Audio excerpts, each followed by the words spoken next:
In today's video, I'm going to teach you how to add a table in Elementor. We'll first create the table using a free WordPress plugin called TablePress, then place it exactly where you want on the page with Elementor using a simple shortcode. By the end, you'll have a clean, flexible table you can update anytime without touching your page layout. To start, head into your WordPress dashboard and install TablePress. Go to Plugins, then Add New, search for TablePress, click Install Now, and then Activate.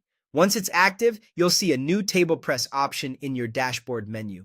Click that, then choose Add New. Give your table a clear name so you can recognize it later, pick how many rows and columns you need, and click Add Table. You'll land on an editor where you can fill in the cells like a spreadsheet. If the first row is your header, enable the header row option so it stands out automatically. Feel free to paste data from a spreadsheet and use the options under the table to add or remove rows and columns as needed. When you're happy, click Save Changes. TablePress will generate a shortcode for this table. Copy that shortcode. It will look something like Table ID 1. Next, open the page or template you want to edit with Elementor. In the Elementor panel on the left, use the search bar to find the shortcode widget. Drag and drop the shortcode widget into the exact spot on your layout where you want the table to appear. This keeps the design flexible and makes it easy to position your table within any section or column. With the shortcode widget selected, look at the widget settings on the left and paste the shortcode you copied from TablePress, for example, Table ID 1.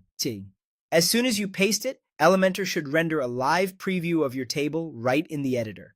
If you don't see it, double-check that you pasted the shortcode exactly, that the table ID matches the one from TablePress, and that TablePress is still active. Also, make sure you're using the shortcode widget, not the HTML widget.